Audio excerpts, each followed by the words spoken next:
কিন্তু আল্লাহ রাব্বুল আলামিন বলছেন, বান্দা শোনো, আমি তোমাকে যে দিন দিয়েছি এই দিনের বাইরে অন্য কোন দিন তোমার গ্রহণ করা যাবে না। আল্লাহ রাব্বুল আলামিন সুস্পষ্ট ভাষায় জানিয়ে দিলেন, ওয়া মাইয়াবতাগি গায়রাল ইসলামি দীনান ফালান ইউকবালা মিনহু ওয়া হুয়া ফিল আখিরাতি মিনাল খাসিরিন। জীবন বিধান হিসাবে ইসলামকে ছেড়ে দিয়ে অন্য কোন দিনকে যদি কোনো বান্দা গ্রহণ করে, ফালাই ইউকবালা মিনহু, আল্লাহ রাব্বুল আলামিন বলেন আমি তার কোনো কিছুই গ্রহণ করব না। আখিরাতে সেই ক্ষতিগ্রস্তদের অন্তর্ভুক্ত হয়ে যাবে। অর্থাৎ দল যদি করতেই হয় সেই দলটা করতে হবে কার দল? আল্লাহ। আসতে বলবেন না, কার দল? সেই দলের লোকগুলো কি করবে? ওয়ালতাকুম মিনকুম উম্মাতুন ইয়াদউনা ইলাল খায়রি ওয়া ইয়া'মুরুনা বিল মা'রুফি ওয়া ইয়ানহাউনা 'আনিল মুনকার ওয়া উলাইকা হুমুল মুফলিহুন। জোরে বলুন আল্লাহু আকবার।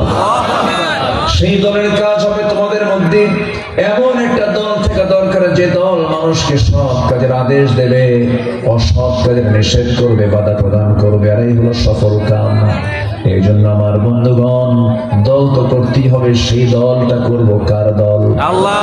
আল্লাহ অন্য জায়গায় বলছেন, ওয়া মান ইয়াতাওয়াল্লাল্লাহা ওয়া রাসূলুহু ওয়াল্লাযীনা আমানু والذين آمنوا فإن حزب الله هم الغالبون। জোরে বলুন আল্লাহু আকবার।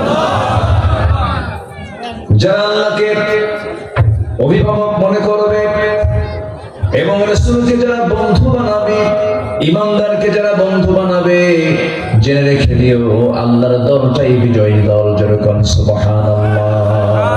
দল করে যাব কার দল? আল্লাহর। আসতে বলবেন না, কার দল? আল্লাহর দল। ইসলামী দল করতে হবে। অনিসলামী কোন দল করলে পরে বড় বেকায়দা হয়ে যাবে। কারণ কিয়ামতের দিন আপনি তো একা একা আল্লাহর সামনে হাজির হবেন না। আল্লাহ নিজে কোরআনে জানায়া দিয়েছেন, ওয়া ইয়াওমা নাদউ কুল্লা উনাসিন বিইমামিহিম। হাসরের দিন আল্লাহ রাব্বুল আলামিন প্রত্যেক বান্দাকে তার নেতা সহ ডাক দিবেন। নেতা যদি বিড়িওয়ালা হয়, গাঁজাওয়ালা হয়, চাঁদাবাজ হয়, বলেন তো আপনার নামাজ দিয়ে আপনি কি করবেন? বলেন, বিপদ না নিরাপদ? বিপদ। নিরাপদ না বিপদ? বিপদ। শুধু বিপদ না মহাবিপদ? মহাবিপদ। বড় বিপদ হয়ে যাবে। এই জন্য নেতৃত্ব মানতে গিয়ে চিন্তা করতে হবে।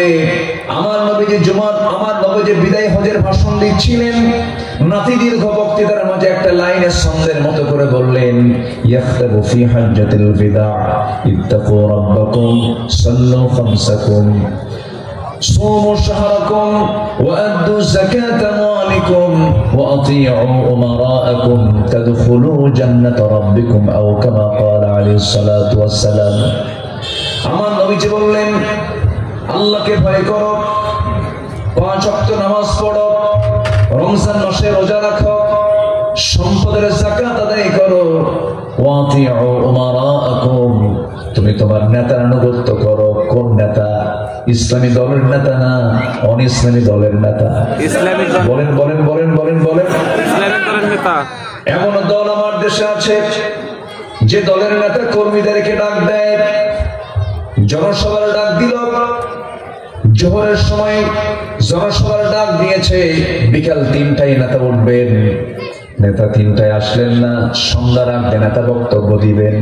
জোহর চলে গেল, আসর চলে গেল, মাগরিব চলে গেল, নেতা নিজেও নামাজ পড়লো না, কর্মীরাও নামাজ পড়লো না।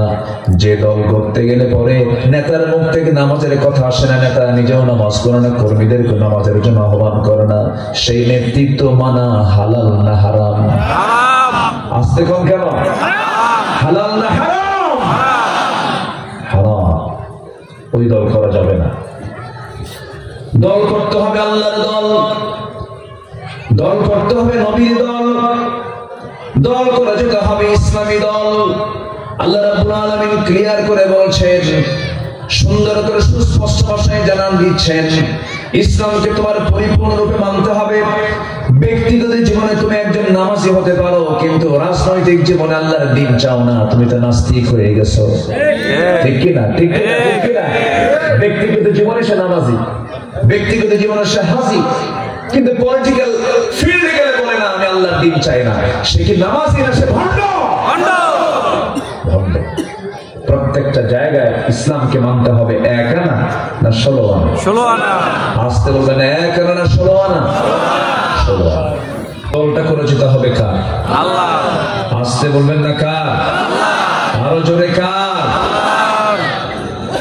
কোরআনকে যদি প্রশ্ন করেন, কোরআন বলো তো দলটা কি দল করবে, এই জবাব তো মনে হয় কোরআনে নাই। আসতে বলবেন না আছে না নাই? আমার দেশে বৃহৎ দল কয়টা বড়? 4টা। কয়টা বড়? 4টা বড়। এই 4টি দলের মধ্যে সবগুলো কি ইসলামী দল? বলেন। এর মধ্যে একটা ইসলামী দল আছে যার নামের সাথেও ইসলাম জড়িত আছে না নাই? বলেন। এবং তাদের কথাগুলো আমরা সমাজে, রাষ্ট্রে কি প্রতিষ্ঠা করতে চাই? বাকি যে 3টা দল আছে, এরা কি কখনো বলে যে আমরা ইসলাম কায়েম করতে চাই? বলেন। চায় না। তাদের কিন্তু আহ্বান এটাও নাই যে আমরা জমিন আল্লাহর দ্বীন কায়েম করতে চাই, কারণ তাদের দলগুলো ইসলামী দল না। আমাদের মূল টার্গেট হলো আমরা জাহান্নামে যাব না জান্নাতে যাব। গোলাম হতে হবে কার? কার গোলাম হতে হবে? আল্লাহ।